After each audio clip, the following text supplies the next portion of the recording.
Praise the Lord. இந்த நாளிலும் கூட ஆண்டவராகிய இயேசு கிறிஸ்து உங்களிடத்தில் பேச விரும்புகிற வார்த்தையானது 50வது சங்கீதம் 15வது வசனம் இப்படியாக சொல்லப்படுகிறது. நான் வாசிக்கிறேன். ஆபத்து காலத்தில் என்னை நோக்கி கூப்பிடு, நான் உன்னை விடுவிப்பேன், நீ என்னை மகிமைப்படுத்துவாய். மீண்டுமாய் நான் வாசிக்கிறேன். சங்கீத புத்தகம் 50வது சங்கீதம் 15வது வசனம் இப்படியாக சொல்லப்படுகிறது. ஆபத்து காலத்தில் என்னை நோக்கி கூப்பிடு, நான் உன்னை விடுவிப்பேன், நீ என்னை மகிமைப்படுத்துவாய். இந்த நாட்களில் கூட எல்லா மனுஷனும் உலகத்தில் இருக்க எந்த மனுஷனும் சொல்லவே முடியாது, நான் எந்த ஆபத்தையும் நான் சந்திக்கவே இல்லை அப்படின்னு, இல்லையா? இன்னைக்கு எல்லா மனுஷனும் நம்ம ஒவ்வொரு காலகட்டத்தில் நம்ம எல்லாம் ஒவ்வொரு காலகட்டத்தில் ஒவ்வொரு நேரத்தில் ஏதோ ஒரு ஆபத்தை நம்ம சந்தித்திருப்போம், ஃபேஸ் பண்ணியிருப்போம். இன்றைக்கு இந்த நாளில் கூட ஒரு வேளை இந்த நாளில் கூட நம்ம சொல்லலாம், ஒரு ரீதியாக ஒரு வேலைவின ரீதியாக ஒரு சில ஆபத்துக்குள்ளே நம்ம கடந்து சென்றிருப்போம். வேலைவின ரீதியாக ஒரு வேளை இந்த வீடியோவை பார்த்து கொண்டு இருக்கிற நீங்கள் வேலைவின ரீதியாக உங்களுக்கு ஒரு ஆபத்து வந்திருக்கலாம், ஆபத்து ஏற்பட்டு இருக்கலாம், இல்லை வாகனத்தில் பிரயாணத்தின் மூலமாக ஏதோ ஒரு ஆபத்து நேர்ந்திருக்கலாம். ஆனால் வசனம் இங்கே அழகாக சொல்லுது, ஆபத்து காலத்தில் நீ என்னை நோக்கி கூப்பிடு. இன்னைக்கு ஆண்டவரை நோக்கி கூப்பிடுங்க. இன்னைக்கு நிறைய நேரத்தில் நம்ம ஆபத்து கஷ்டம் வரப்போவோம், பிரச்சனை வரப்போவோம், சில நேரத்தில் நம்ம மனுஷங்களை நோக்கி கூப்பிடுறோம். அழகாக நம்ம என்ன பண்ணுறோம், இன்றைக்கி நம்ம கரங்களில் இருக்கிற தொலைபேசி மூலமாய் இல்லை நமக்கு ஆபத்து வரப்போ நம்ம யாரை கூப்பிட்டு பேசுகிறோம்னா நமக்கு யார் ஹெல்ப் பண்ணுவாங்களோ அவங்கள நோக்கி நம்ம கூப்பிடுறோம், இல்லையா? ஆனால் அழகாக ஆண்டவர் இந்த இடத்துல உங்களிடத்துல பேச விரும்புகிறார், ஒரு காரியத்தை உணர்த்த விரும்புகிறார்.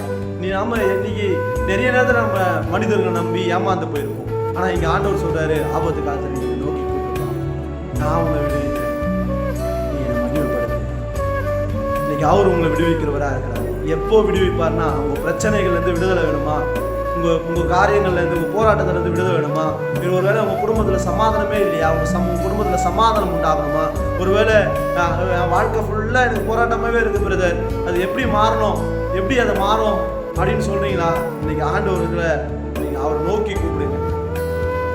அவர் நோக்கி கூப்பிடுங்கன்னு சொன்னால் ஆண்டவர் உங்களுடைய எல்லா காரியங்கள்லேருந்தும் அவர் விடுதலை ஆக்க உண்மையுள்ளவராக இருக்கிறார்.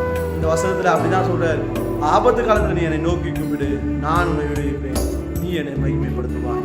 இந்த நாளில் கூட ஒரு வேளை நீங்கள் எந்த ஆபத்தை ஃபேஸ் பண்ணி கொண்டு இருக்கிறீங்களோ, இந்த ஆபத்தான காரியங்கள் உங்களுக்கு நேர்ந்திருக்கலாம். இன்னைக்கு ஒரு வேளை உங்களுக்கு ஏதோ ஒரு வியாதியினால ஆபத்துகள் நேர்ந்திருக்கலாம், ஒரு வேளை விபத்துகள்னால ஆபத்துக்குள்ளான நம்ம வாழ்க்கை கடந்து போய் கொண்டு இருக்கலாம். இன்னைக்கு ஆண்டவர் வேத வாசனம் சொல்லுது, அழகாக சொல்லுது, ஆபத்து காலத்தில் நீ என்னை நோக்கி கூப்பிடு, நீ என்னை நோக்கி கூப்பிடு, நான் உன்னை விடுவிப்பேன். மனுஷன் சொல்ல, ஆண்டவராக இயேசு கிறிஸ்து உங்களை பார்த்து சொல்றாரு, நான் உன்னை விடுவிப்பேன், நீ என்னை மகிமைப்படுத்துவாய்.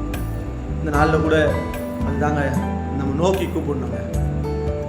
நோக்கி கூப்பிட்டாதான் ஒரு வசனம் அழகா இன்னொரு வசனம் சொல்லுது, அவர் என்னன்னா கேட்கிறவன் எவனும் அவன் பெற்றுக்கொள்வான். இன்னைக்கு வாயை திறந்து நம்ம கேட்கிறப்பதான் என்ன பண்ணுவோம், ஒரு வேளை இப்போ ஒரு பிள்ளைக்கு ஒரு காரியம் தேவைப்படுதுன்னா தன் தகப்பன் இடத்துல அது கேட்டால் மாத்திரம் தான் என்ன பண்ணும், அந்த பிள்ளைக்கு அந்த காரியம் தேவைப்படுற காரியம் தகப்பன் என்ன பண்ணுவார், வாங்கி தருவார், இல்லையா? இன்னைக்கு அதை போல தாங்க நம்மளும் ஆண்டவர் இடத்துல கேட்கும் போது தான் அந்த காரியங்கள் கிடைக்கும், அவர் கூப்பிடும் போது தான் நம்ம காரியங்கள் கிடைக்கும். இன்னைக்கு ஒரு வேளை தகப்பன் இடத்துல தகப்பன் தனக்கான தேவையை பிள்ளை தகப்பனை நோக்கி கூப்பிட்டு சொல்லாமல் இருந்துட்டா அந்த பிள்ளைக்கு கிடைக்காது பாருங்க. இன்னைக்கு அப்படிதான் இந்த வசனம் அழகா சொல்லுது, ஆபத்து காலத்தில் நீ நோக்கி கூப்பிடு, நான் உன்னை விடுவிப்பேன். அவர் நம்மை விடுவிக்கிறவரா. எந்த பிரச்சனையாக இருந்தாலும் கவலைப்படாதீங்க, எந்த சூழ்நிலை நீங்கள் கடந்து போனாலும் கவலைப்படாதீங்க, எந்த காரியத்தில் நீங்கள் எந்த ஒரு கஷ்டத்தில் கண்ணீரின் பாதையில் கடந்து சென்றாலும் எதை குறித்து கவலைப்படாதீங்க, அவர் நோக்கி மாத்திரம் கூப்பிடுங்க. அவர் உங்களை விடுவிக்க உண்மையுள்ளவராக இருக்கிறார்.